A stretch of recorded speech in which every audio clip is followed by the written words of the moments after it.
les parents n'ont pas à reconnaître une école de catch. Les parents doivent comprendre qu'il ne faut pas que leur enfant fasse du catch. Que leur enfant aille dans les spectacles de catch, oui. Que leur enfant regarde le catch américain à la télévision, oui. Sans problème, mais ils ne peuvent pas faire du catch.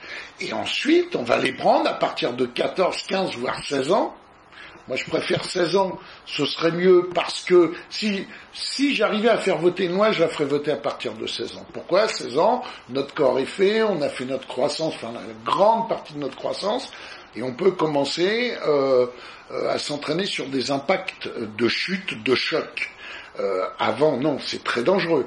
Et ce qu'il faut savoir, c'est que, par exemple, chez un enfant de 8 à 13 ans, il y a des problèmes de vertèbres, évidemment, puisque la structure physique n'est pas dotée d'une masse musculaire suffisante pour encadrer et soutenir la colonne vertébrale, le premier fait, donc très dangereux.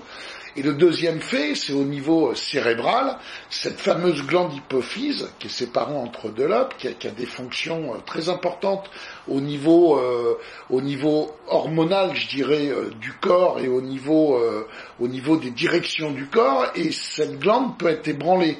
Tel un bébé secoué. On sait aujourd'hui qu'on ne peut pas secouer des bébés au risque d'ébranler cette glande hypophyse et d'y laisser de graves séquelles. Et bien là, c'est exactement pareil, parce que vous vous rendez bien compte que catch, on chute. Et on chute sur du bois, sur un ring en bois, avec un léger tapis en dessous et une bâche par-dessus. Mais enfin, bon, ça reste du bois quand même. Donc là... Alors là, je prends des professionnels avec moi, généralement 4 gars, on monte un ring dans une salle, et là, ils viennent. Et là, on découpe des combats, c'est-à-dire qu'on leur montre les risques, avec les éjections par-dessus le ring, des chutes sur le béton. Là, avec des hommes qui sont super entraînés, qui peuvent le faire parce que c'est leur métier, et parce qu'ils ont passé des milliers d'étapes avant d'en arriver là sur le ring. Voilà. Et on leur montre les impacts. Et là, moi, j'essaye de les choquer.